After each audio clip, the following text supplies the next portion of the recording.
Yes, sir. Attention. These are lessons. You learn a day. Welcome to episode 80 of Inside the HBCU Sports Lab radio show and podcast. A show that's covering the supporting HBCU diaspora, all things HBCU sports, from institutions large and small, from NAIA to NCAA. We share insights and information on the HBCU sports culture and HBCU athletic aesthetic. Facilitate the story of HBCU athletic programs and the business of HBCU sports.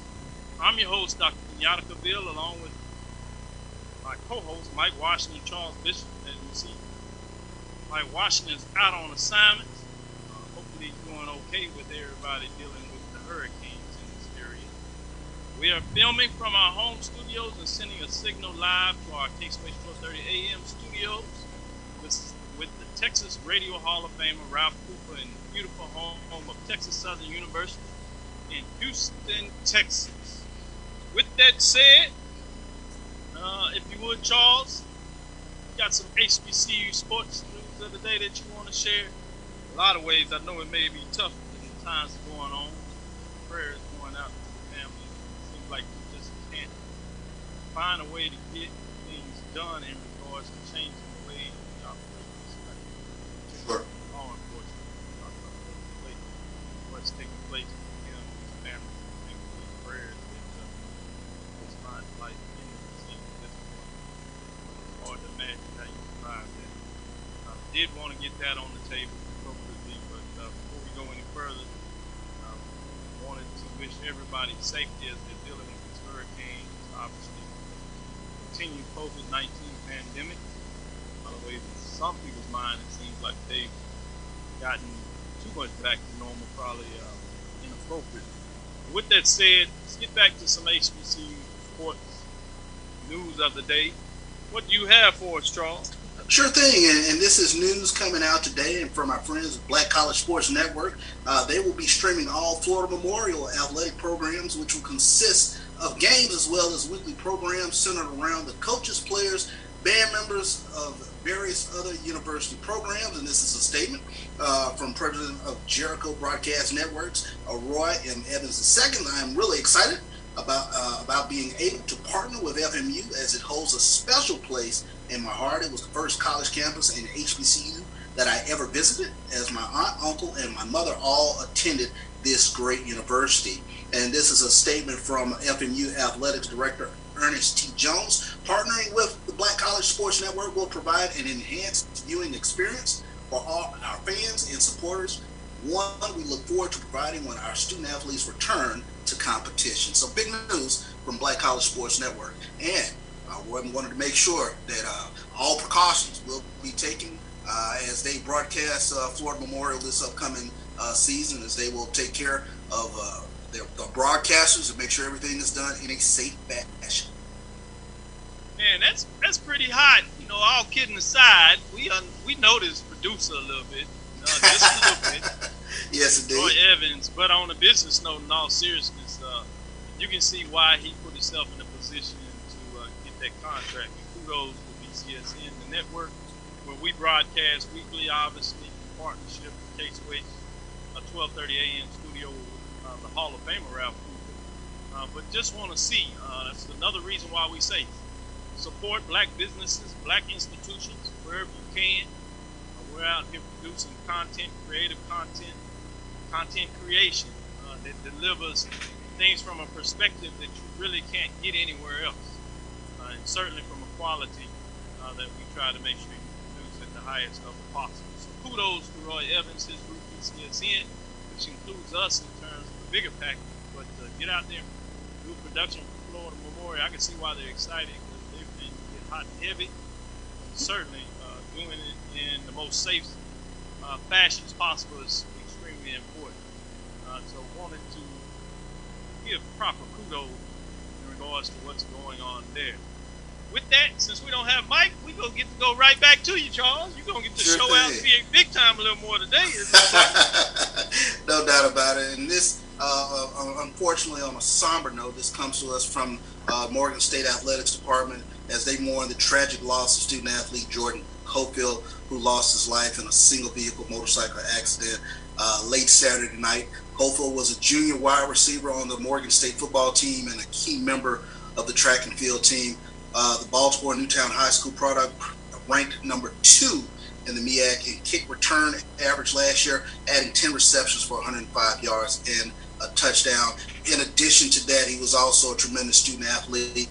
He's a business administration major and holding a 3.26 GPA as a member of the Dean's List and Athletic Directors Honor Roll. So I definitely want to send out our condolences to the Morgan State family and the Morgan State Athletics. Yes, well done, appropriately done. It is always tough in regards to trying to figure out somebody so young loses their life. It adds dimensions when we lose anybody. So we're looking through that.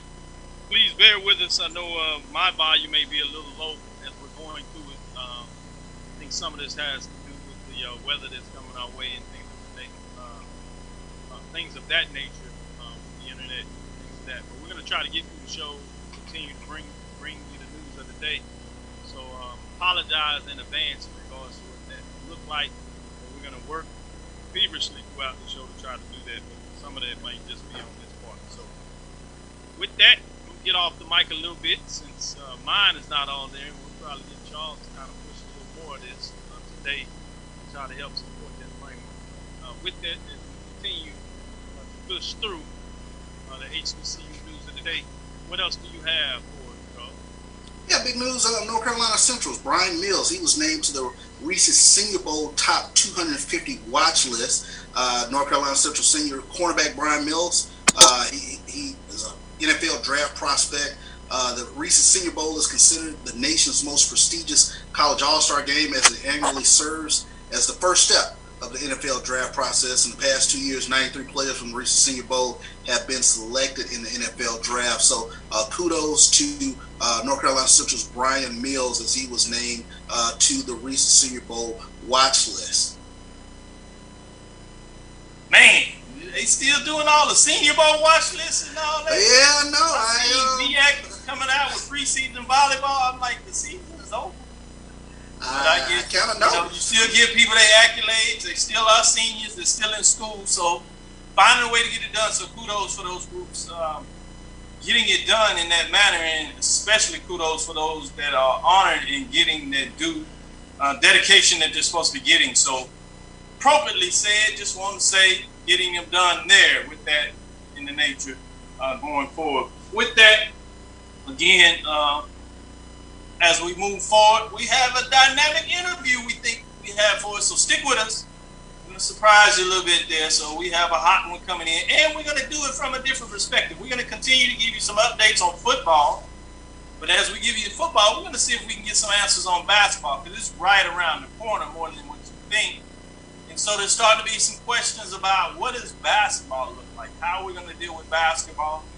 We essentially know from HBCU Sports, obviously Florida Memorial is showing what they're going to try to start out and do.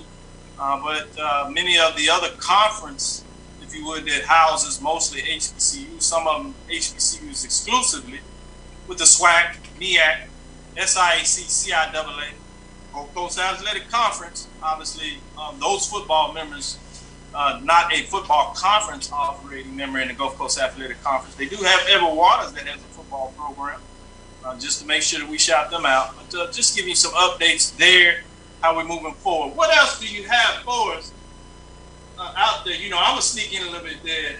No, I'll save this to later in the show, because we'll have our back-end guest. He'll want to talk a little bit about this. So I'm going to dig in and go back to Charles and let him, since he's doing the wonderful job, giving us updates. Let us know what's going on. You know, Mike and myself, we talked last week a little bit about the Chris Paul sneaker watch in terms of checking for the HBCUs that he's been wearing. So this past weekend, at least, we saw Hampton and we saw Alabama State brought out the Alabama State footwear for the Rockets the other night and got the victory. So shout out to Chris Paul. You know, he's definitely putting the HBCUs on the map with footwear. So. Yeah, that was the one I was going to look at. We'll bring that back up with Rob Calloway as he joins us near the end of the show. I know he spoke it up last week. He said it ain't going to be right unless Alabama State Hornets got some. I don't know, Charles. You might need to see if you got some of that magic, too. Hey, I've been calling down Orlando. Yeah. I definitely want to see without a doubt. Definitely want to see, make sure that series goes just a little bit further so we can see a little bit more. Chris Paul is bringing the HBCUs with the shoes in such a significant branding platform to give a voice to them is unique. You have people focused on basketball in general in terms of the pros. Obviously, continue to do homage to the Black Lives Matter, what's going on with the racial issues in this country. Him and the rest of the NBA, at least a lot of the players, are doing much to their credit as they try to muscle through this and adhere to their working conditions that they are in a lot of ways. And then, obviously, you had the Kobe Bryant with people having memory of him, and then Chris Paul. Not only did he continue to do what he does in terms of HBCUs, providing them a platform, and he's done a great job, I think, in terms of talking, as we said, that sporting HBCU diaspora, looking at multiple HBCUs, as we like to talk about them, in conference affiliation and various divisions. So he's NAIA all the way to NCAA, FCS Division I, and Division II. All the conference associated have been represented. Non-conference major institutions in terms of the SWAC, MEAC, SIAC, and CIAA. So he's really done a great job of touching them all. No doubt. And I think we had a man of the hour. Oh, man, look at it, man. They done did a little work. He's coming on first class. Studio effect, man. I like that. We got a That's movie nice. creator. That looks good. That's right. Charles. That looks really good, Dr. Charles McClelland. I appreciate it. I have to send shouts out to my wife for getting it set up. She said she was tired of looking at the background, so she created this entire studio. So I appreciate it. Make sure you let her know. I said she did a great job, and that doesn't amaze me one bit. I know as we met when both of y'all were at Texas Southern University, it makes sense that she said no more, Charles. You know, she kind of rub you in the right way. There you go. Do your part. Now let me do my part. And she did. She did a great job. So she has me looking professional. So that's good. So as we get into this, today's episode of Inside the HBCU Sports Lab is sponsored by THG LLC. THG Agency is a company that provides sporting and educational consulting and data analytics. With that, today's show will be a good one. We will be joined by SWAC Commissioner Dr. Charles McClelland in 2021 football. Spring football that has moved from the fall. And then we're going to get a little twist on this. We're going to get into men's and women's basketball as that is fast approaching. And everybody hasn't really had a chance to dig that much in basketball because football has been the sport of the day along with the rest of the fall sports. So we'll get a chance to dig in that a little more. So wanted to make sure that we appropriately brought Charles in to talk about these different components. And so we'll have a extremely delightful interview, I'd like to believe, in regards to that. Before we get started, let me say with the hurricanes coming down, COVID-19, everything that's taken around us, obviously, we just seen another recent event. I can't describe it any other way than that. It takes place. But everything, what is going on with you and your family in the conference at this time? How are you doing? Yeah, we're doing well. And as you know, my youngest son, Ashton, there is in Houston. So we're trying to get him a little further north or maybe northwest.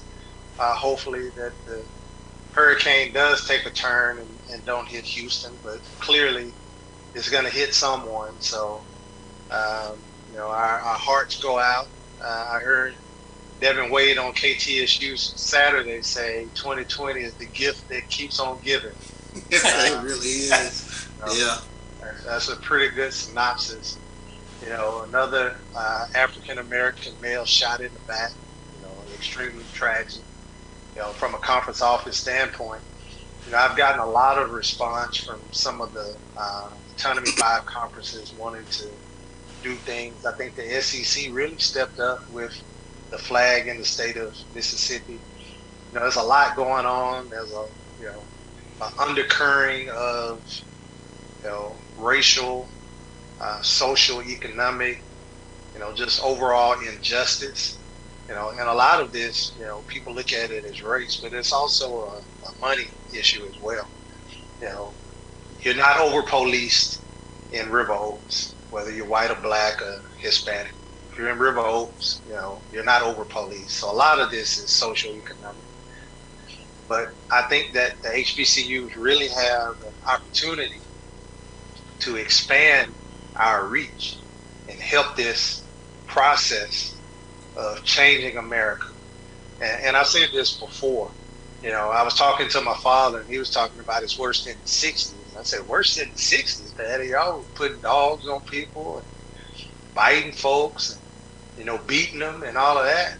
And then I thought about it. I was like, how many African-American males have been shot to death in America, you know, in 2020 alone? So in a lot of instances, you know, the rioting and picketing and fight for social justice, you know, there's a lot of similarities. And when you really look at it, you know, it probably is worse now than what it was in 1960s. We've come a long way, but clearly we have a long way to go. A great opening statement, and thank you for sharing such in-depth feelings, personal feelings, in regards to what's going on.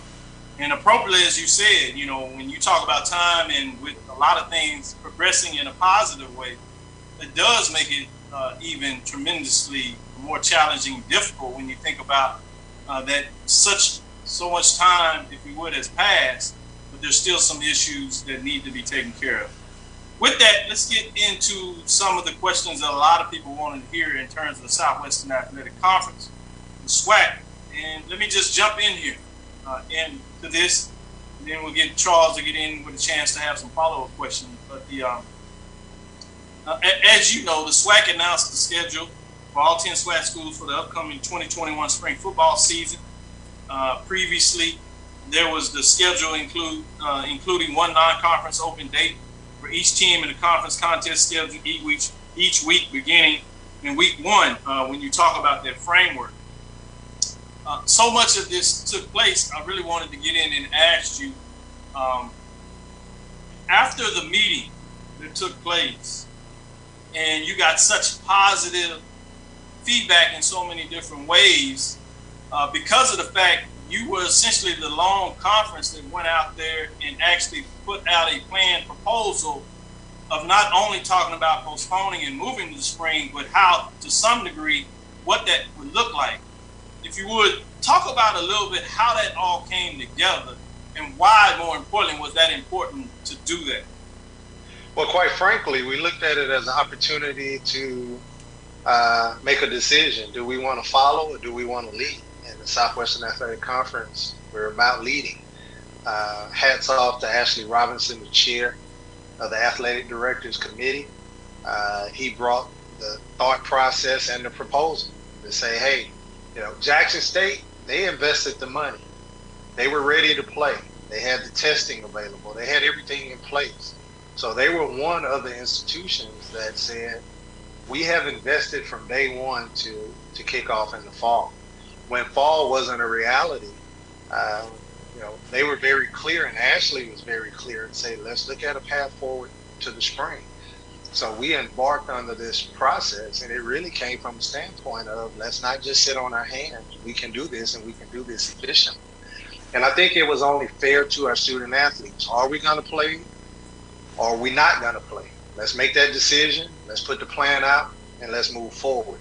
Not in my wildest dreams that I think we would be featured on, you know, Get Up and Paul Feinbaum and Greeny and the whole crew chiming in. Not in a million years that I think, you know, Sports Illustrated would pick it up, the New York Times, the Washington Post, higher issues in education picked it up, diverse issues in education picked it up. I talked to the LA Times. I mean, it just went on and on and on. And ultimately what it showed is the Southwestern Athletic Conference, we are leaders. We do think outside of the box. We can provide a footprint for the entire nation to move forward. I got a lot of calls when other conferences started to announce, hey, they copycat SWAC. Well, we put it out there for them to boast about it. We thought it was a solid plan. We put the plan out, and fortunately for us, it made sense for us. And I think that's the other piece. We didn't have to wait on the NCAA. We didn't have to wait on other FCS institutions. We said SWAC brand is solid on its own. We're not participating in the FCS playoffs, so we don't have to wait on that. We're going to play a conference-only schedule. We're going to get some of our biggest games in. We're not going to wait. So let's put our own plan together. Let's do what's best for the SWAC for a change. Let's not do what's best for everybody else.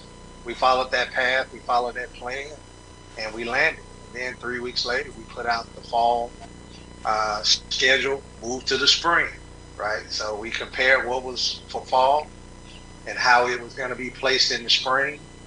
6 games, possibly 7 if you choose to, within that spring footprint that you would normally have for spring football. All schools will be done except 2 by April 17th. So some say, hey, having a fall football season and the spring season and a fall season, that's too much football. Well, ironically, we're having it anyway. The NCAA allows you 20 days. We'll start sometime in February and we'll end sometime around the 3rd week in April. That's what our football schedule is. So you count April 15th, May 15th, June 15th, July 15th, August 15th is the time that most student athletes will start to report. That's 4 months. Football season doesn't kick off to Labor Day. That's 4.5 months. That is enough time for our student athletes to recover, and that is enough time for us to be able to get a full fall season in, combined with an extremely shortened spring season, but long enough in order for us to crown a champion of the Southwestern Athletic Conference.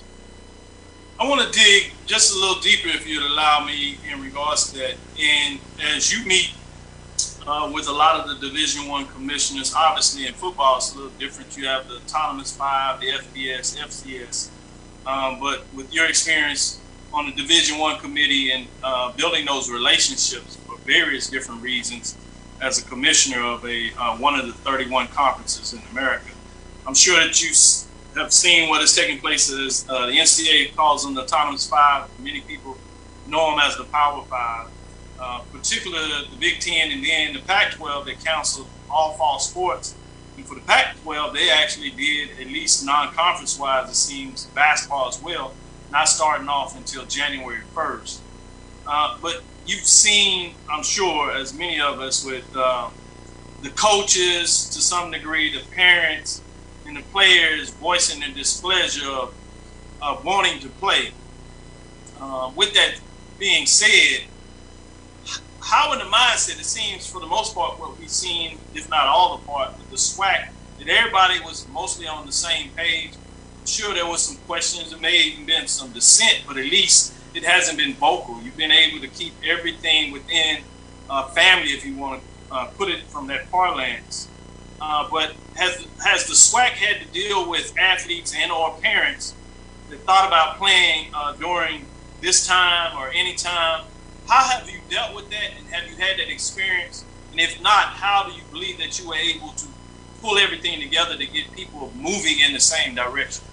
No, we have not had the same response as the Big Ten, and quite frankly, the Pac-12 has not had the same response as the Big Ten. And I think that it's for a couple of reasons. One, our model is vastly different than their model. And really, when you dive into the Big Ten, I was waiting for this massive protest. It was 25 people there. You know, there are a bunch of teams in the Big Ten, and there's a bunch of parents. Only 25 of them show, which tells me that there's a far more amount that's saying we think that you did the right decision. And again, all that I've heard from the Big Ten, it wasn't so much the decision as it was the process of getting to the decision, which goes to your point. We involved student athletes from the beginning. We involved parents. We involved the athletic directors, the SWAs. We started with the football coaches all the way up to the president. So by the time we got to the presidents, we were able to give them the voice of all of our constituents. Everybody wants to play. I vowed that my daughter will not play sports. The best that I'm going to let her do is bowling. We've been throwing the football, Kenyatta. I miss sports, right? It's fall, right? We're supposed to be in camp. So let's get this thing started. Everybody wants to play. Everybody wants to see it. But health and safety, we've said in the Southwestern Athletic Conference, is always the number one priority. I think the second difference is the majority of the people, in my opinion, that you're hearing from on the outside are thinking that their individual child and or student athlete has the potential to go pro. And that is the same within the Southwestern Athletic Conference, but our model is different. A lot of those individuals are wanting to play to get themselves in place to make money via the NFL draft. I'd have zero proof of this, but I firmly believe that the NFL is going to work with us now that the majority of us have moved to spring. And when you start looking at the student athletes within the Southwestern Athletic Conference, it's already been determined, and we knew this, that you're going to be able to get that year back, right? So if you are a pro prospect within the Southwestern Athletic Conference, you now have choices. Your first choice is you can play, and if you get to a certain point that it's not beneficial for you to play via the NFL, you can pull out. The second piece is you can play and get another year. The third piece is you can just sit out altogether and play in the fall and get an extra year of growth under that scenario. So we think that it gives the student athletes more of an advantage because they now have 3 options versus 0 if we didn't play, or 1 if we forced them to play a reduced season. So our student athletes, our parents, we've tried to give them a voice, and we've also given them multiple opportunities to be able to fulfill. At the end of the day, 99% of our student athletes, 99% of the student athletes in the Big Ten, they all are going to have to rely on a career other than football. It's just that we have a focus more so because we're FCS than they do. They all have this platform, and they're all going to Ohio State, Michigan, with the idealism that they're going pro. The majority of our student athletes are going to our member institutions with the idealism is that they want a degree and they're going to be able to make their money doing something else other than athletics. But we do a very good job of sending our student athletes to the pro level, and we've given them now 3 options to be able to exercise. Appreciate that response in detail. With that, let me let Charles jump in here and ask follow-up question or 2, and I'll come back as well. Sure thing. One of the consistent questions that I get is how will the sports that start in the fall, such as basketball, volleyball, how will their schedules, intertwine, if you will, in the spring now? Well, another good question, and it is going to overlay, but we think we have a plan to where it's not going to be sport on top of sport on top of sport on top of sport. So basketball being a winter sport, and I know that you're going to have some questions. Dr. Kenyatta Cavil has already said he has some basketball questions for me later, so I won't ruin that piece of it. But basketball theoretically is going to start in November. Might be pushed back. We don't know. But what we're talking about is starting soccer first. Soccer is not going to overlap with basketball. Soccer, you're out there on the soccer field and or football field, depending on which institution, and basketball is on the inside. We can put our soccer dates on different dates as basketball. There won't be any overlap. Obviously, you have indoor track. Well, the indoor track student athletes, they're training in the fall, they're training in the winter, they're training in the spring, already in conjunction with these sports. So there's not going to be much difference with track. So we're going to start soccer first, and we're going to finish soccer sometime in the month of February. Again, we're working on these models. We're not quite sure where the start of volleyball is going to be, but we can tell you we know when the end date of volleyball is going to be. The end of volleyball is going to be somewhere in the week after football championship. So we can back for volleyball. What we don't want is for volleyball to overlap with basketball. As you know, basketball is in SWAC on Saturdays and Mondays, and then at the very last of the season as a Thursday. But what you have from a basketball perspective on Fridays and Sundays, you have to have 2 hours of practice times. So you have the home team, men and women, and you have the visiting team, men and women. So that's an 8-hour day. We don't want to put a volleyball on a day that's going to disrupt basketball. So we're going to back the schedule up to where volleyball starts at a time frame where basketball is ending. We can start it a little earlier so we can look at the schedule and see what basketball teams are on the road. Then those volleyball teams can start, and then we'll flip-flop it that following week. Those teams that are at home, they're now on the road, so that second group of teams can start, and then we'll start the volleyball season. As you know, we've overlaid football on top of basketball only for 1 week. And then you'll have that 1 week, and then there's a bye week for you to be able to go to the basketball championship. So there's a plan to where we will have the soccer championship, we'll have the football championship, we'll have the volleyball championship, we'll have the track championship, we'll have the softball championship, and then we'll have the baseball championship, all in consecutive weeks, where those sports are overlaid on top of each other, but they're not necessarily interfering with each other and stretching our resources. So there's still some work to be done with the schedule, but there is a clear path forward that we won't overwhelm our member institutions. With regards to fans being able to attend games, how exactly does that work? Are states working with the conference in terms of what fan capacity might be, or whether there can be fans at all? All of that's going to be a local decision. That's going to be and you say state, but it's going to go down to even a county decision. Could possibly go down to a city decision. I think we're going to learn a lot from those conferences that are pushing the envelope this fall about playing football. If they pull it off, that's going to be a tremendous model for us. If they don't, it's going to be lesson learned. But I can tell you, Charles, very clearly, if there's not a vaccine and if the numbers are not down by February, there's not going to be any sports anyway. So we're counting on the fact that there will be a vaccine. We're counting on the fact that the numbers will be down. We're counting on the fact that teams and schools and conferences are going to push the envelope, and we'll have those lessons learned. So our focus is to have fans in the stands. Might be reduced capacity. I think mask is going to be a common part of what we do. I had an opportunity about 6 years ago to go to China. Everybody had a mask. I had to ask, why did you have a mask on? Right? For them, it was about the weather. The sun doesn't really shine in China because of the smog. They might get 2 days of sunlight, every 2 weeks. Mm-hmm. I think that's ultimately going to be the norm here in the United States now. Even with a vaccine, we're still going to have to be cautious. But we're very comfortable in saying that we are 7 months away from the start of our football season. There's been so much that has been learned. Even from a testing standpoint, the NBA testing, $10 a pop. 7 months from now, that's going to be widely available. We're going to be able to test everybody. It could be part of your ticket. I'm not saying that it will be. We're just throwing that out. As a part of your ticket price, there's a free COVID test. Come over here, get your rapid test, go on in the game. We don't know. I'm just throwing out these scenarios. Sure. 7 months from now, who knows?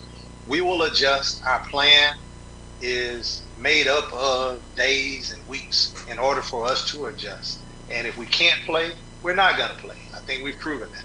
Mm-hmm. Want to ask the last question about fall sports before we get into a little bit of basketball. Switch over with this. A lot of people have gotten bits and pieces of this, but I wanted to kind of get some closure and some final questions on that. As I asked about football, also in terms of soccer, sounds like there's some flexibility in regards to the time. Obviously, January, February is cold, so as you're moving around volleyball and soccer and trying to put it all in place, you got to consider all those things. It'll be interesting to see how they kind of plays out in regards to teams that may be a little northern versus the teams that are a little further south in regards to when they start. But the particular question I really had in that is a little more about the unique partnership, as you said, what the SWAC does at the FCS level in the Power 5 schools, but even in some ways, the unique partnership with the MEAC. The MEAC has recently also announced that it was moving its fall sports to the spring with the idea of playing football, moving into divisions, which I thought was fascinating in regards to talking about the SWAC being a leader in different ways. People have talked about the MEAC splitting up, but they wanted to do it seemed like getting the 14 teams, 12 in football. But now, regardless, they're doing it anyway. And I guess COVID-19 had some push and pull factor on that as well. But the question I'm really asking is about the Celebration Bowl in the spring, or was that possible, or was the indication that the schedule did not provide room for the MEAC SWAC Challenge, at least at the beginning? Obviously, you have the singular game at the end that you may have be able to put that together. But did that provide the ultimate answer into this question that a lot of people kind of pulling back and forth about the Celebration Bowl? Is there any likelihood of that, or is that really outside of the factor since you move it from the fall to the spring? I think that everything is a possibility, but I have not received any indication that the Celebration Bowl is going to be something that's going to be heavily pushed. Just given the timing, given how close that it would be to the start of the fall season for the MEAC SWAC Challenge, the question would be, how much of the resource would you want to put in a Celebration Bowl, let's say being played mid-May, and then coming back at September Labor Day weekend with a MEAC SWAC Challenge?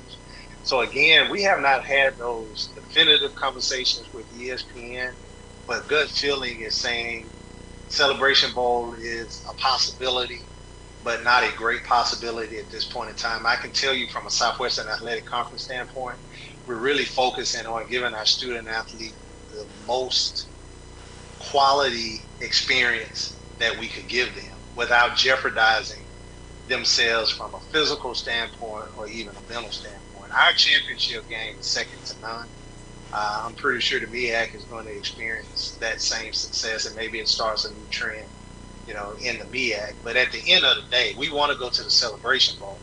But that SWAC championship means so much to our member institutions. Yeah. So, that opportunity for the Celebration Bowl is almost like icing on top of the ice. Maybe it's the flour on top of the icing on top of the cake, right?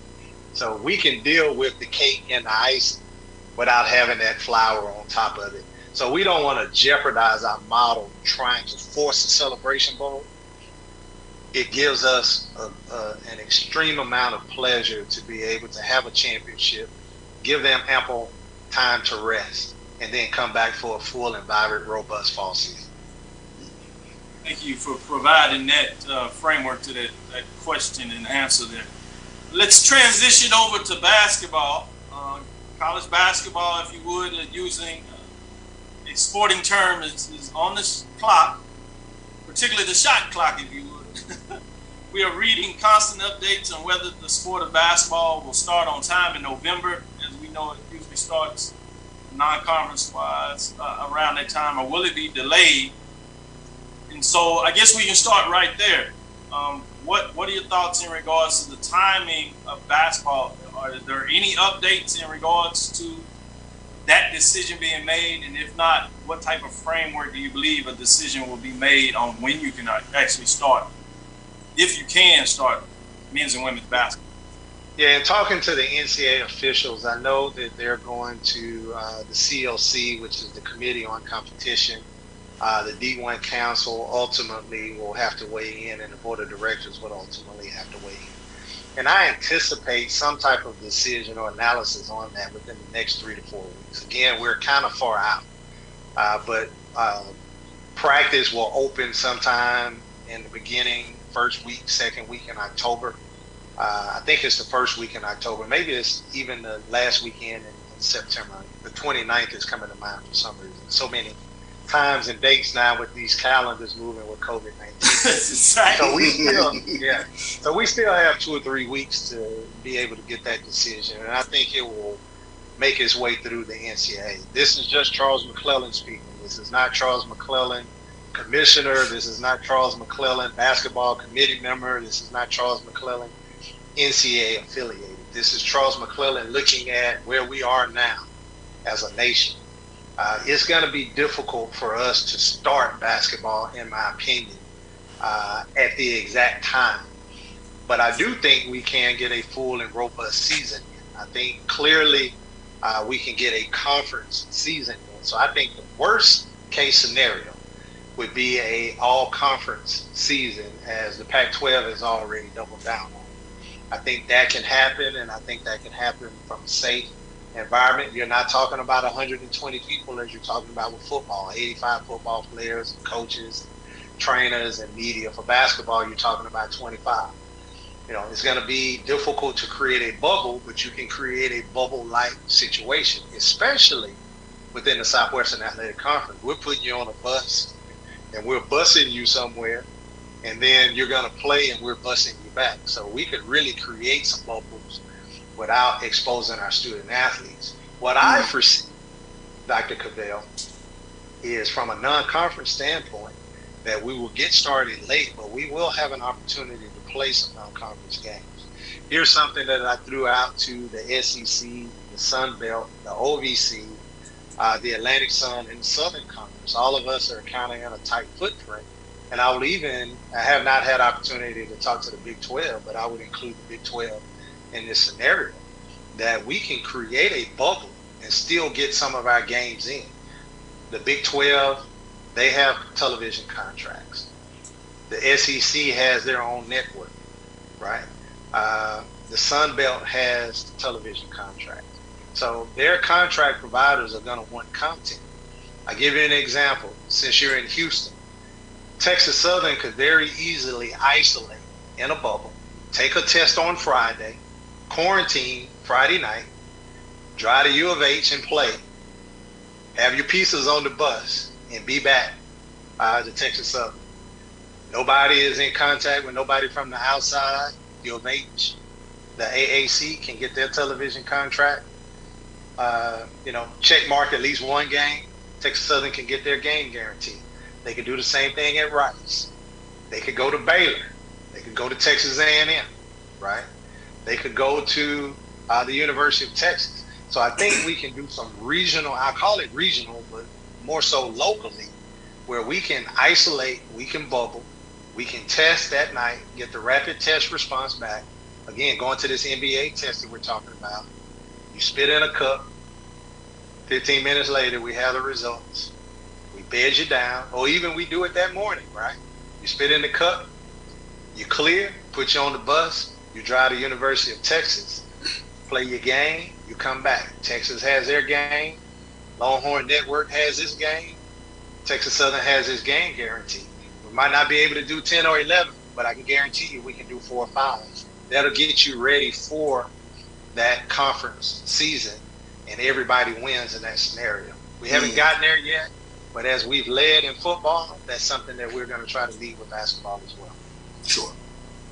Fascinating insight. And you're hearing it here first in regards to, as you said, just the thought process. Nothing official there, with a lot of things and hurdles to get over, but giving you some insight in regards to how do you go through being innovative, being strategic, being tactical in regards to the framework and the leadership from a commissioner's perspective. So I really appreciate you opening up and sharing that, because you can't get that everywhere with everybody unless there's an openness of people understanding that this is not something that's tied up, signed up, and ready to go. These are thought process that go back and forth with a lot of individuals to see ultimately, does it make the most sense with everything taking place with COVID-19, finances, and can you deliver on those expectations? So again, I appreciate you sharing that.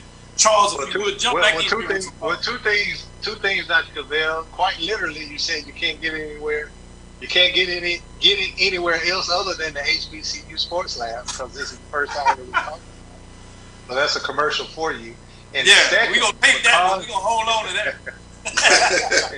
And second, because we are so far ahead on football, see, there's still a lot of conferences that are dealing with spring football, whether we're going to play, whether we're not going to play, if we are going to play, what the schedule looks like, what the FCS playoffs are going to look like. All of these questions are out there. We're past that. We're now focusing on basketball. And I think that's key, because these other conferences are now just starting to think about basketball, where we are 2 or 3 weeks down the road. So these are conversations that are just in this infancy stage. There are still conferences, as we talked about the SEC, they're still planning on playing football in the fall. So if they're planning on playing football in the fall, you know that they're planning on playing basketball in the winter. So this is something that's going to have to evolve given where the pandemic takes us. If we all can play basketball in the winter, fine, let's do that. But if we can't, now we have a roadmap, or at least an idea. Might be changed, might be massaged, but now at least we have an idea. We have a concept to be able to identify taking care of the TV partners, taking care of the member institutions, and by the way, the Southwestern Athletic Conference teams that need some additional revenue that we lost in football, there's an opportunity for that as well. You heard it here first and only on the HBCU Sports Lab. No doubt about it. Dr. McClelland, the natural question that comes up for me now is, does it change up the format of the basketball tournament? You're speaking in terms of the NCAA tournament? In terms of the conference tournament, will the conference, does it fundamentally change the conference tournament potentially being in Birmingham, or what possibly would it look like now? We're in Birmingham, Charles. We signed a deal, so Birmingham Sure. put up resources. If nothing else happens, we're gonna be in Birmingham. It might just be a shoot around, but it's gonna be in Birmingham. What we've said is that our brand is worth something, and Birmingham has stepped up and made a significant, and I can repeat that word, significant investment.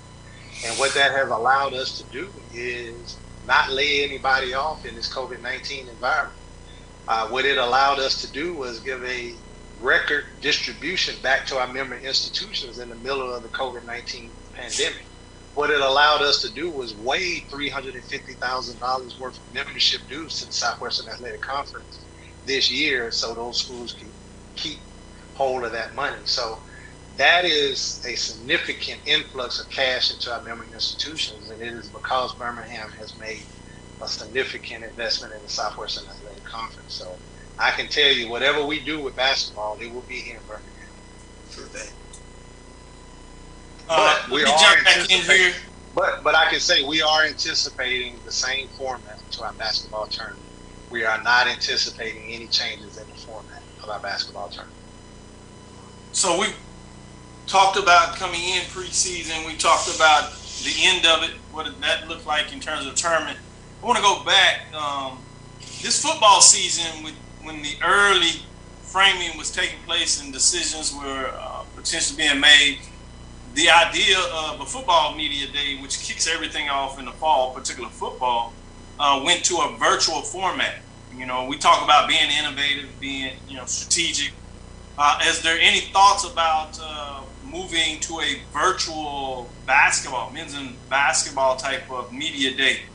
I know there's been some back and forth with whether, how do you do media day for basketball? How do you elevate that? Usually it's in the middle of football, so people may not pick up on it early, but now you have the ability and you've learned from the fact that you could do these virtual media days. Is there any thoughts about potentially having a men's and women's basketball media day? Well, ironically, the idea of a virtual football media day came from our plans to have a virtual basketball media day. And it goes back to the media summit that we had in which you attended. When we said we wanted to have a media day, and the media said, well, it's going to take away from football. You guys need to think about other ways of doing it. And what we came up with from your suggestion was to have a virtual basketball media day. So the plan was to have the men's basketball coaches, the women's basketball coaches, along with 2 student athletes. And what we were going to do was bring them into Birmingham. So as we had our fall meetings to start basketball, we were going to simultaneously have those individuals there to participate in media days. We had that already planned out for this year for basketball. So when we had to cancel the in-person for football, we just drew upon those plans that we had for basketball.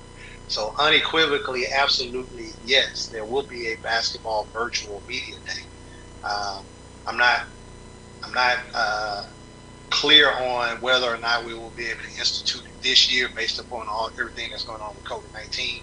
It was set for this year, but given the uncertainty of basketball and our ability to do it, We still have plans. We're going to meet as a staff to see if we can do it.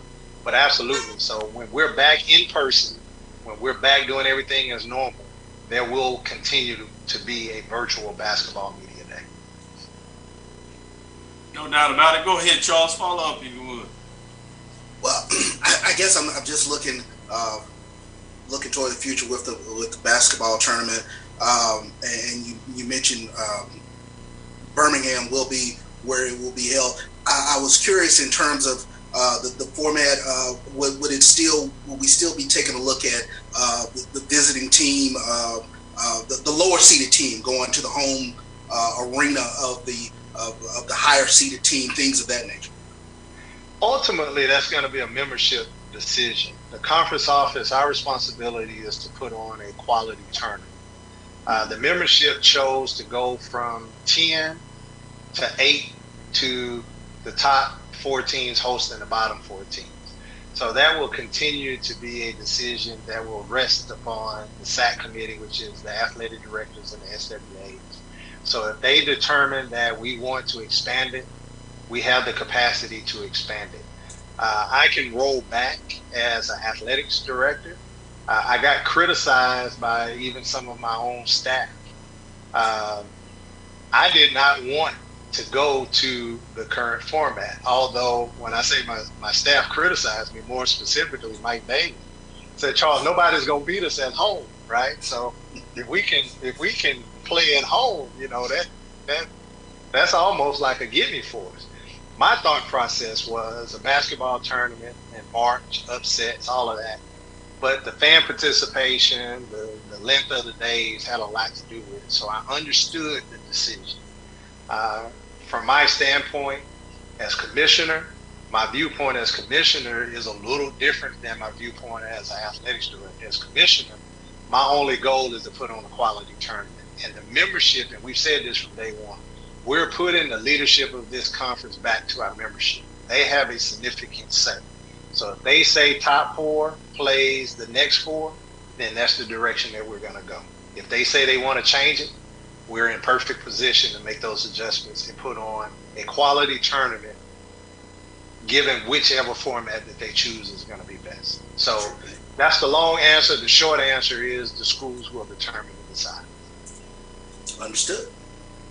Another question I want to follow with basketball before I jump into esports, and then we'll bring it to the close at the top of the hour. I know your time is valuable, but wanted to talk about the rivalry weekend, and I know this is something that you're familiar with your previous stints, Prairie View, Texas Southern University as the athletic director and VP of athletics.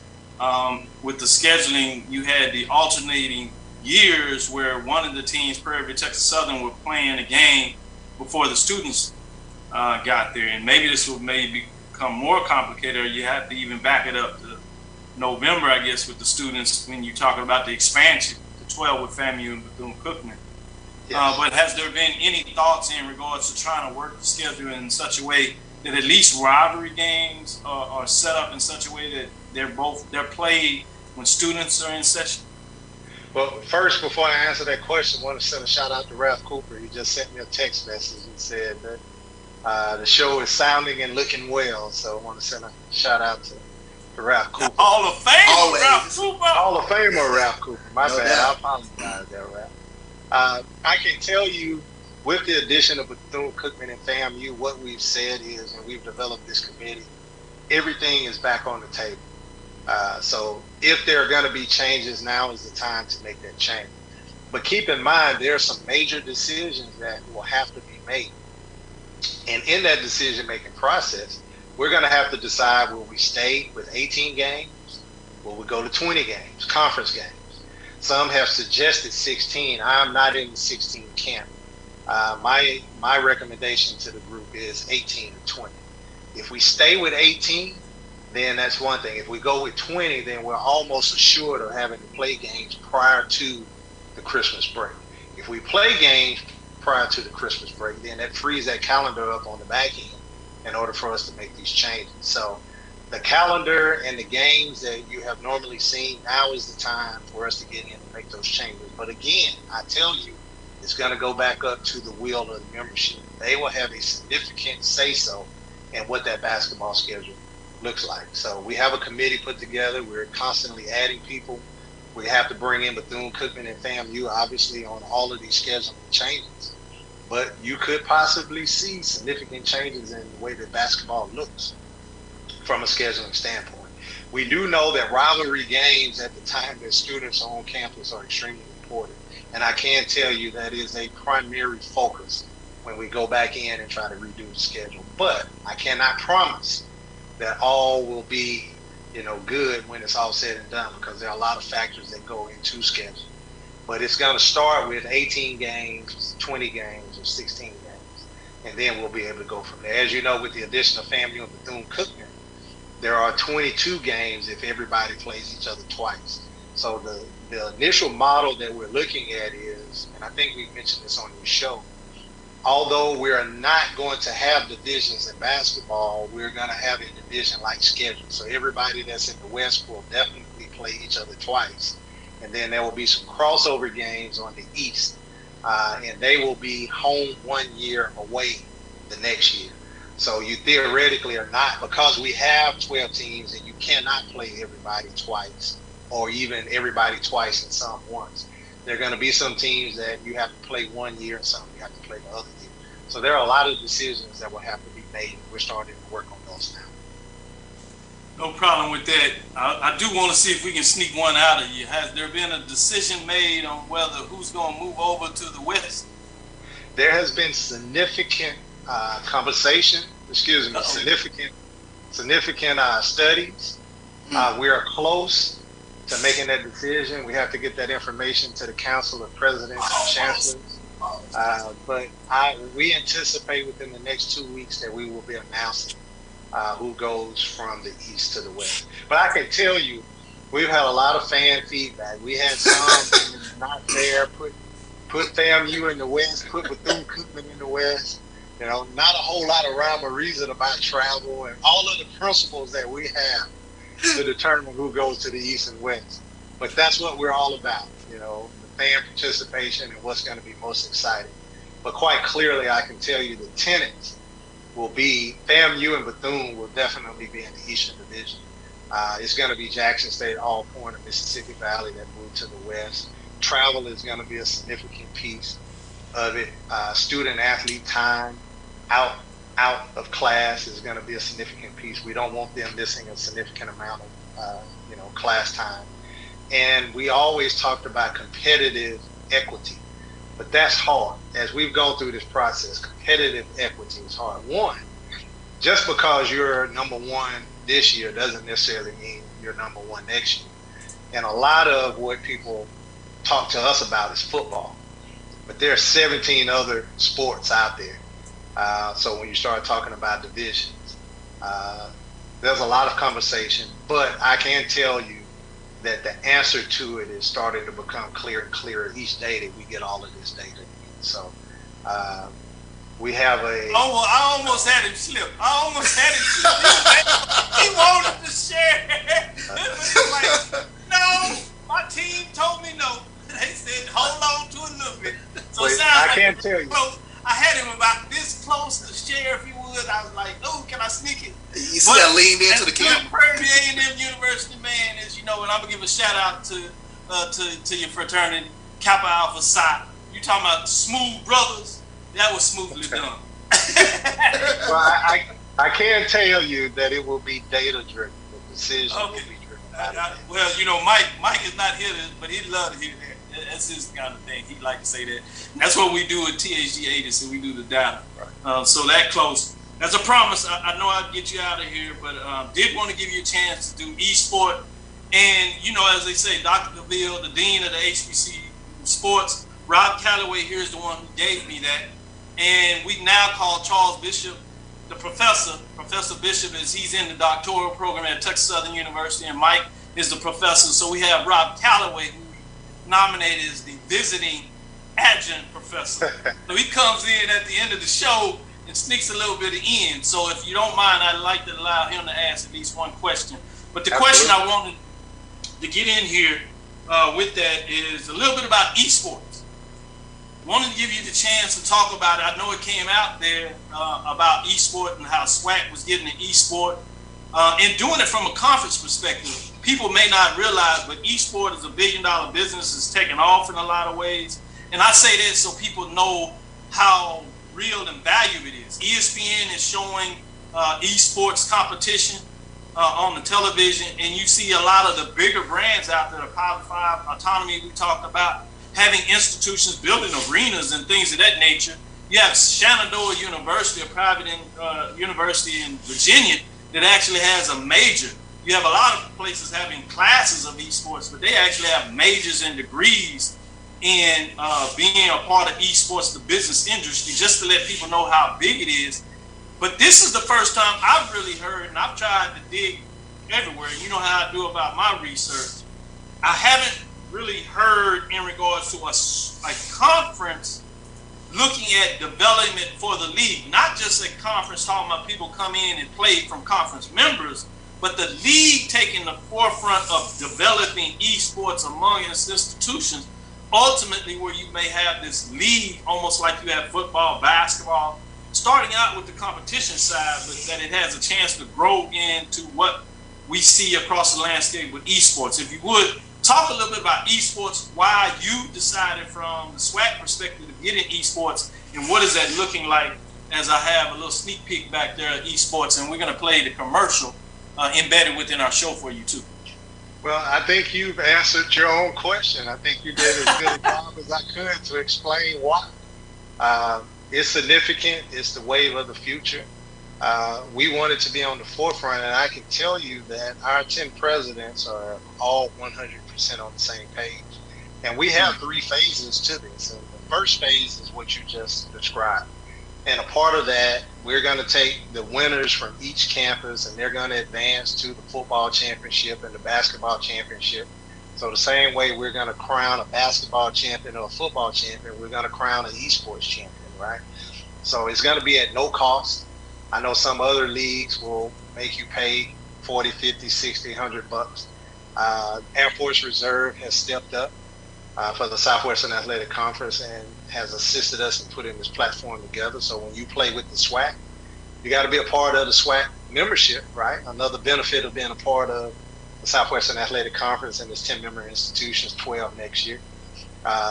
You're going to be able to play, and you're going to be able to win prizes. You're going to be able to win money. So we're creating this league, and we're going to create it from a standpoint to where we want our league to be as good as any other league that's out there. Maybe you are the winner of the SWAC, and now you can go on and compete on a national basis. Phase 2 is to actually implement this as a part of the curriculum at our 10-member institutions.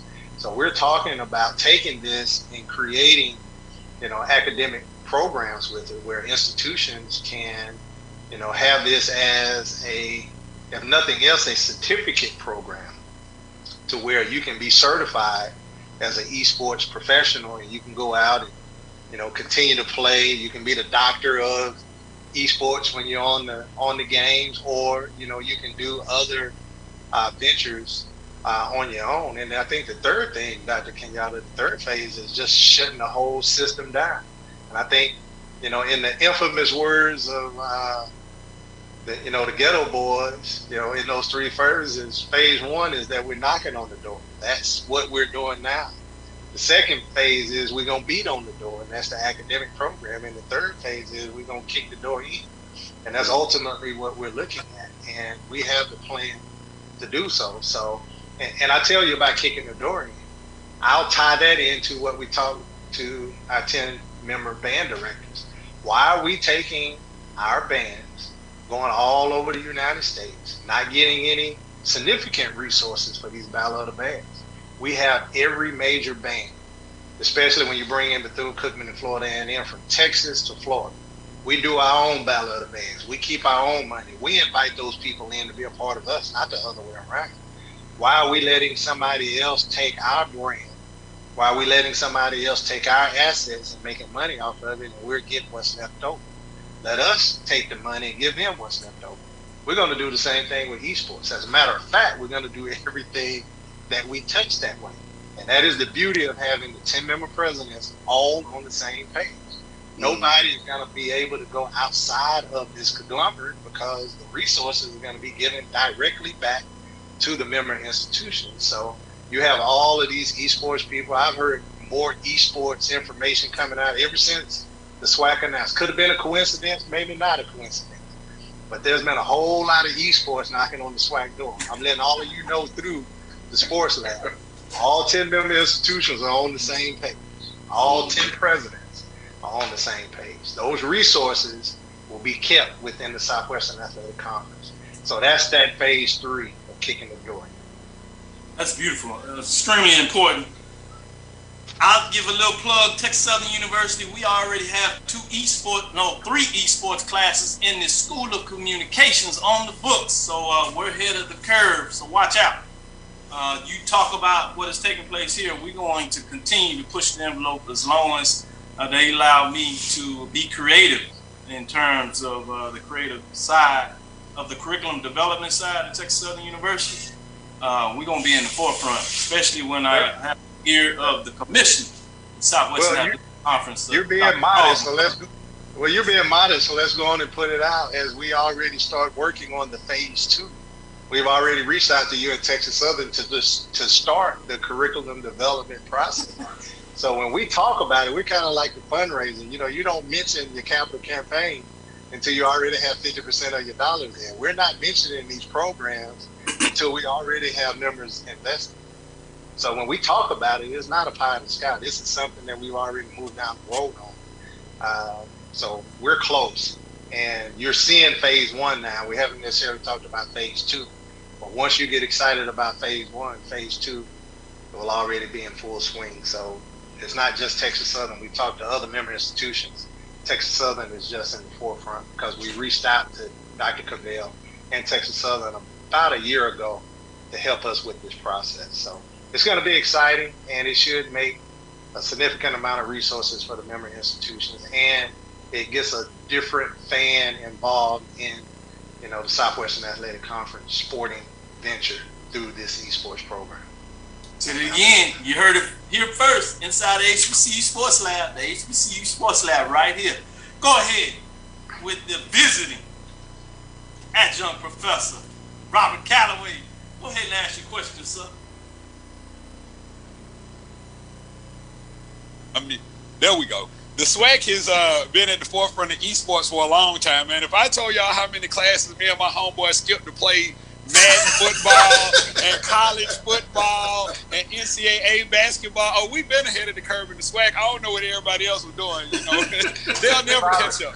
Robert, yes, sir. We used to play Tecmo Bowl, so we can go wait. Exactly. All right, so really quick, I didn't know I was going to have the opportunity of talking to you, but you mentioned something that's near and dear to me because, you know, I am a band guy, Bama State, represent. Oh, by the way, did y'all see those nice shoes that Chris Paul had on last night or yesterday? Just phenomenal. But anyway, whole nother story. You mentioned the Battle of the Bands, and you mentioned the fact that the SWAC does actually have, you know, all of the best bands when you talk about HBCUs, with the exception of maybe one. I'll throw Tennessee State out there. They're independent. We could invite them maybe. But you talked about having the Battle of the Bands and keeping the money and then just dispersing the money to everybody else. So is this a real thing? Because I know that, you know, we don't have a Honda Battle of the Bands coming up because of the COVID situation. So moving forward, is this something that we could really be looking forward to, like a SWAC Battle of the Bands? Yes. How soon? How soon could we see that? Soon.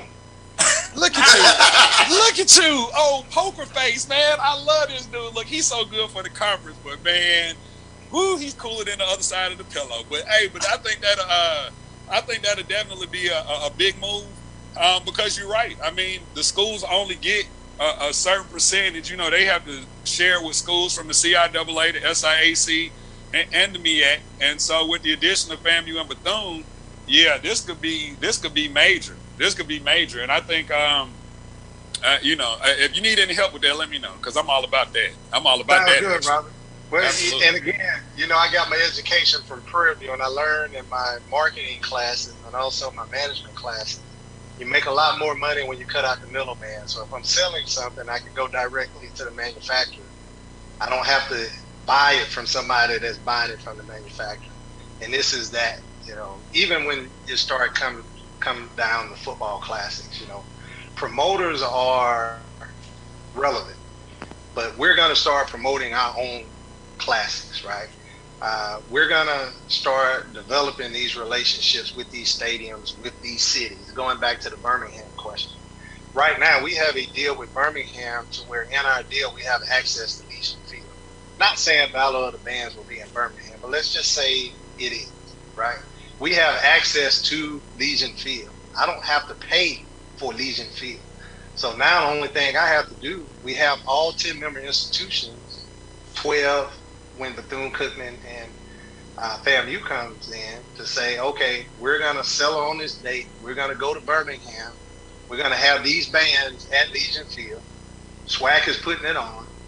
And now all of these ticket sales, all of these sponsorships will be divided by the 12.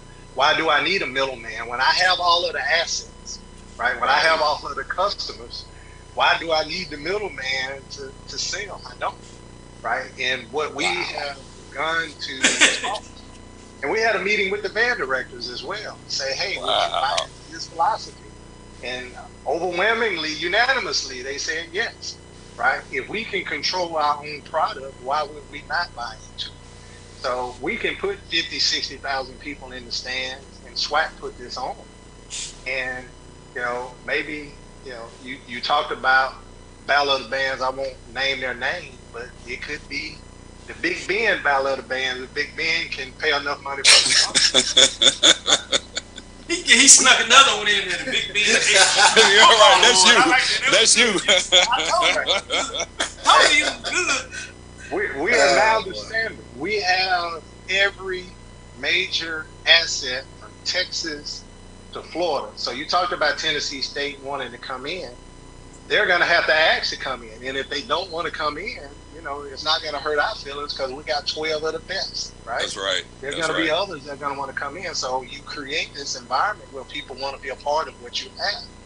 I don't foresee Tennessee State not wanting to be a part of it because if you want to be and go up against the best, this is going to be the place that you have to come. So, again, yes and soon is the short answer to that. I'll take it. No doubt. So with that, Charles, let me let you follow up with the question, and then we have some that snuck in here. We'll see if we can get you maybe about 5 more minutes, and then we'll call it. Sure. Well, just a comment, Dr. McClelland. Appreciative of you coming in as usual, very forward thinking in terms of where you want to move the conference, all the way from athletics to band. So I really appreciate you coming in and sharing what things could potentially look like going forward. So very appreciative of that. Thank you very much. With that, and Charles, I want to go back and reference my ghetto boys. I realize that the English the standard English, but that's Lil J. So we knocked on the door. That's Lil J. Right, and then we can't go in. Right. That was Lil J. You quoted it correctly. What other conference commissioner quotes the ghetto boys? Only the SWAC. Only the SWAC. Hey, that's why we're ahead of the curve on everything, man. We got to see what you have to do is teach the other commissioners lyrics, man. There you go. This is just unbelievable. This is an unbelievable night. With that, as we let you go, obviously you may have seen the Black College Experience. It'll be interesting to see the ownership of that. Will they find a way to look at that and repackage that part of esports? They may have something there in regards to how they leverage that. That would be interesting seeing that. But what I'll let you do, as we like to do, let you have a closing statement, if you would, in regards to questions that we may have not asked or what you want to talk to the fans out there in regards to moving forward. And you can sit in there and tell us who's moving to the West. No, I think you pretty much answered all of the questions that are relevant since the last time that we talked. And again, we just want to continue to think outside of the box to try to increase our brand and do some things to bring resources back to our member institutions. And that's our number one goal, is to strengthen our 10 member institutions, 12 and 2021. But I tell you what, Dr. Cavil, you know, we signed a deal with CityJet. And there were several of our schools that used them last year. And CityJet actually has some smaller jets. I'm going to see if I can't talk him into this fall, where we have the MEAC SWAC Challenge in Atlanta. And I think some of you have been there. There's this fancy reception on that Friday night where all of Atlanta comes, the MEAC, the SWAC comes. We introduce the president. It's a nice environment. It's at a hotel at the airport that is owned by Porsche. So there's a place there where you can go drive a Porsche and do all of this. So while we're on the rooftop, you hear all of the Porsche. So what I'm going to do, I'm working on this now. I am going to go to that reception on that Friday. I'm going to go to the airport, have CityJet pick me up. I'm going to fly down to Miami, Florida, and I'm going to partake in the Florida A&M Jackson State season opener. Have all of those festivities, hop back on the plane on that Saturday night to get back to Atlanta for the MEAC SWAC Challenge, and that's how we're going to kick off fall. Oh, my God. When you see this fall football 2021 schedule, everybody's going to be excited. The addition of Bethune-Cookman and FAMU, again, that Phase 3 Charles Bishop, we're going to kick the door in. I see. And if you need extra passengers on that jet, let me know. Yeah, us three can be the 4 horsemen. We can join you and be like the 4 horsemen. Styling and profiling.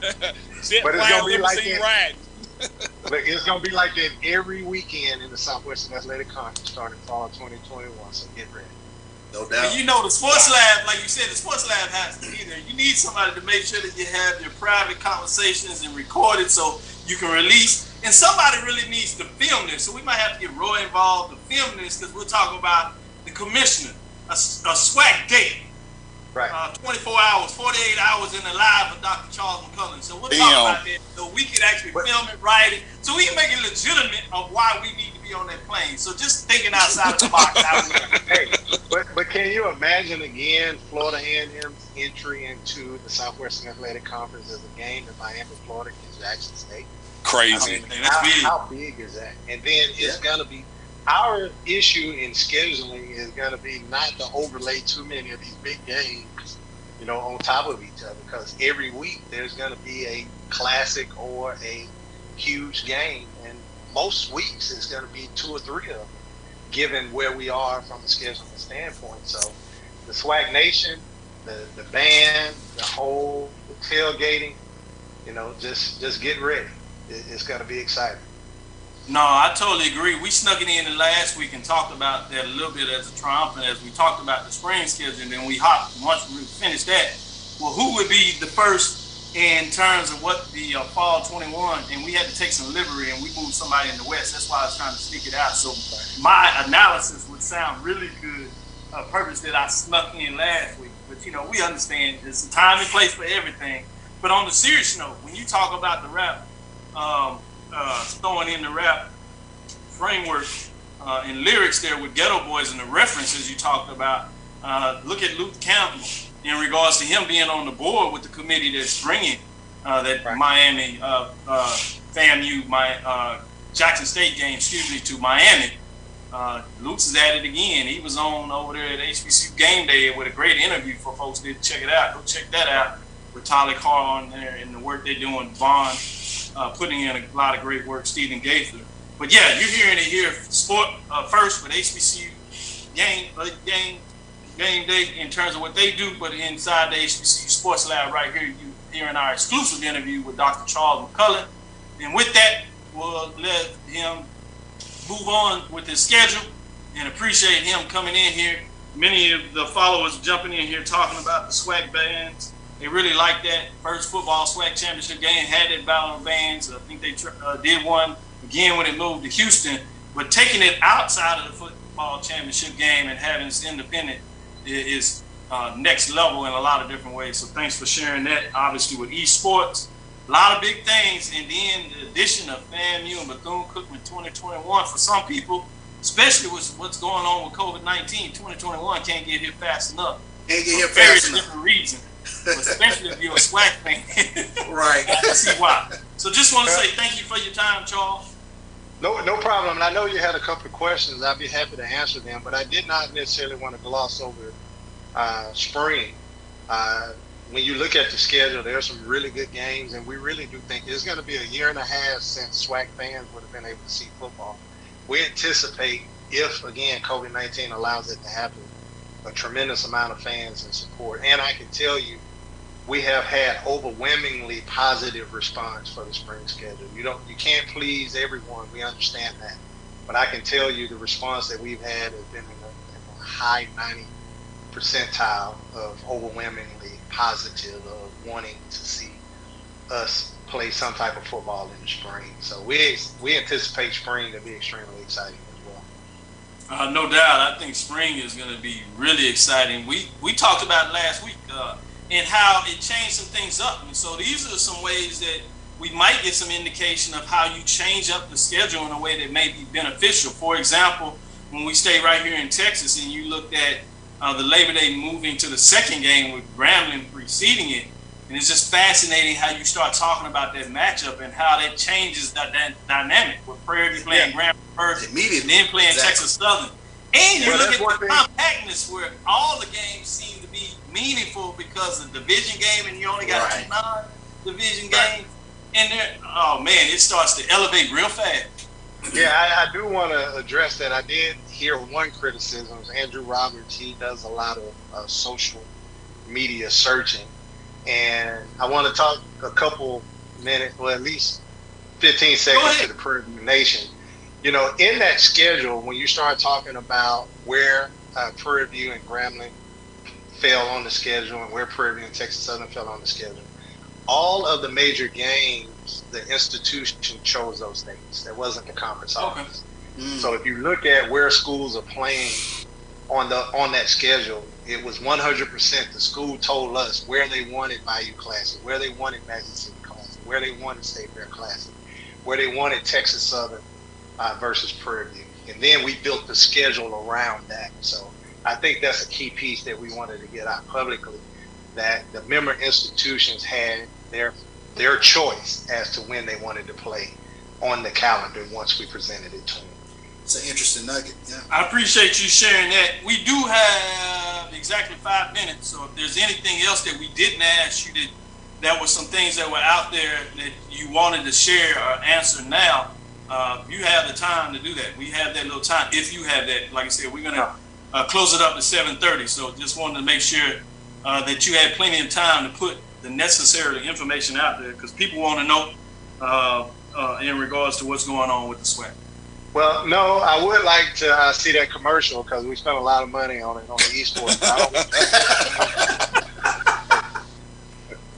We will make sure that you get it, and we'll get it in there. So we'll save time for that. So with that, we'll let you go, so we make sure we get it in that hour and a half time limit. So we'll make sure we play that at the end of the program to get that information in, and we'll close out with Rob Calloway and Charles Bishop. So thanks again for your time.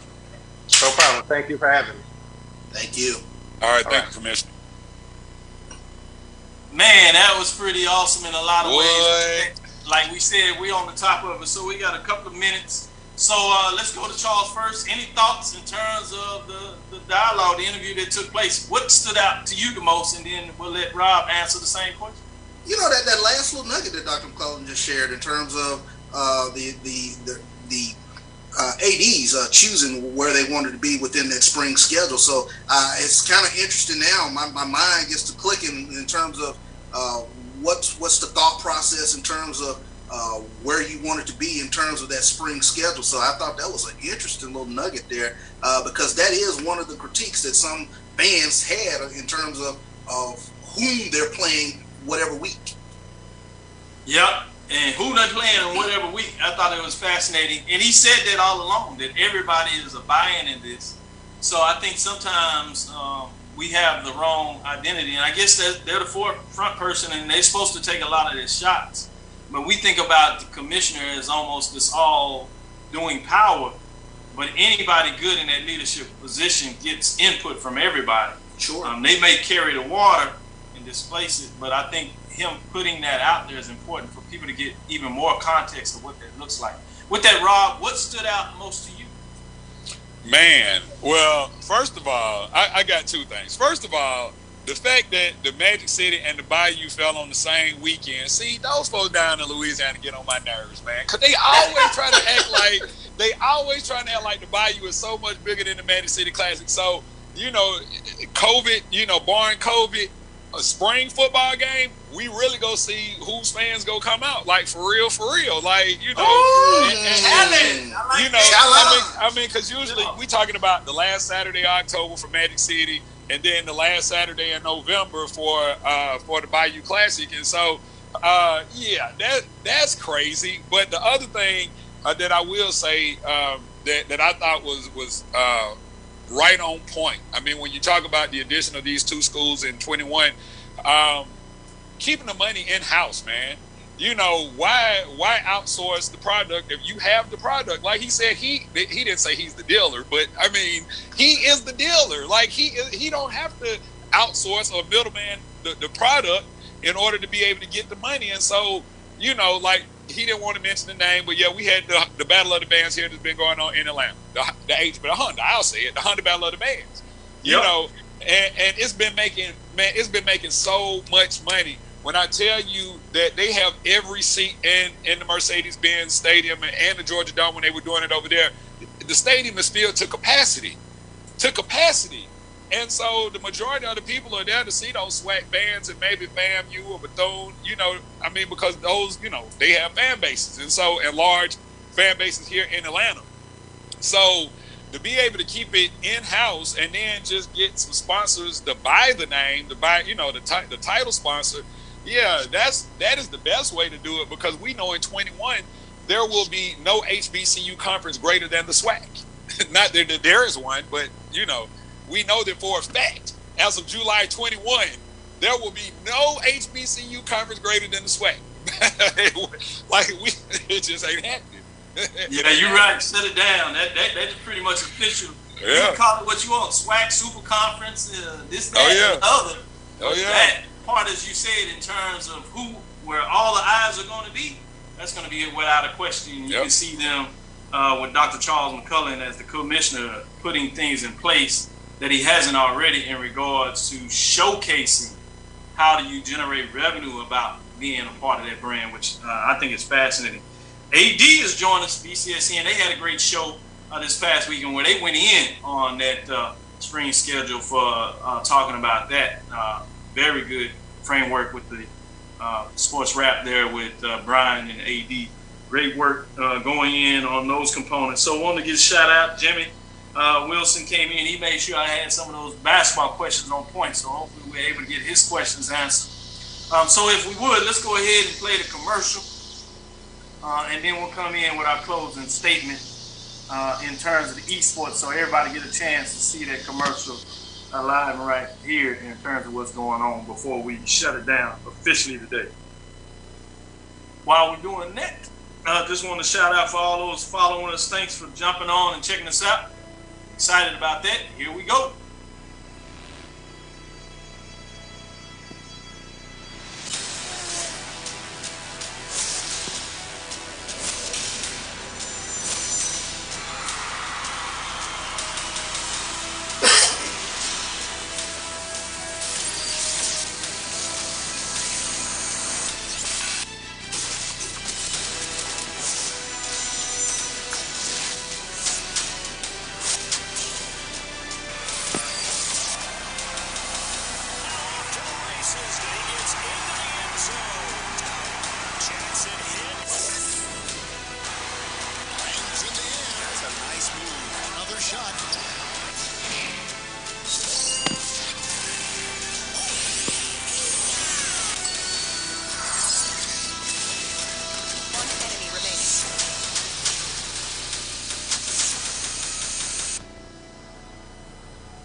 thank you for listening to Inside the HBCU Sports Lab. Make sure you share our podcast with your friends and colleagues. I am Dr. Kenyatta Cavil, the Dean of the HBCU College of HBCU Sports, given that name by our visiting adjunct professor, Robert Calloway, as he does his HBCU report every Saturday.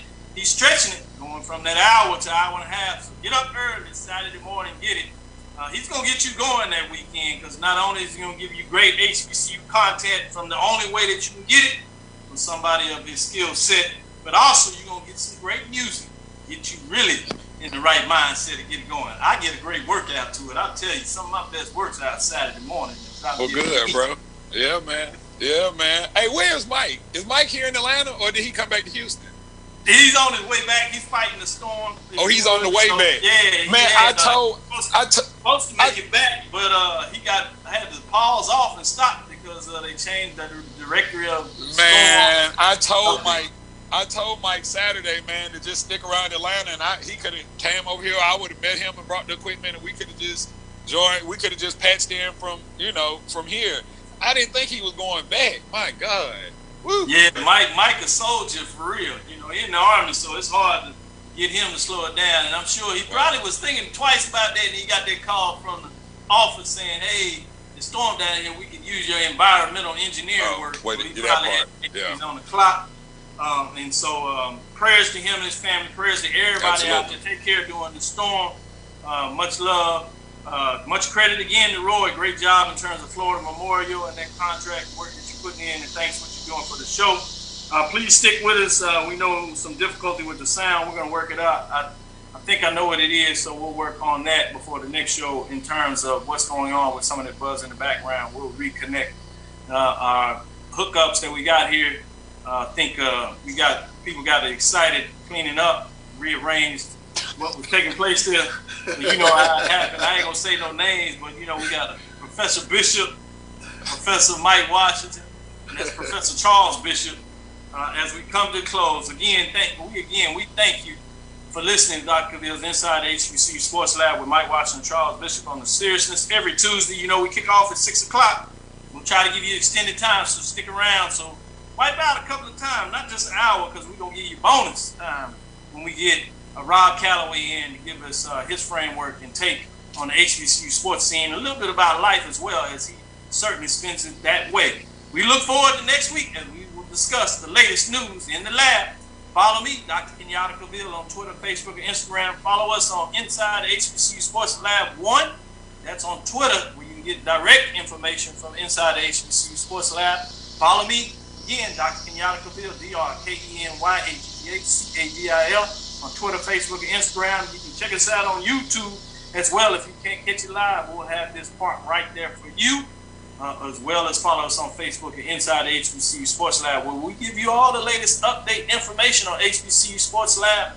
More to come. Make sure you get that app. Download that app, BCSN. We got more to come because we're growing stronger than ever. And you think the SWAC is taking over, watch what we do at BCSN. Dream big and continue to move forward. We will talk with you soon. Course dismissed. Dismissed.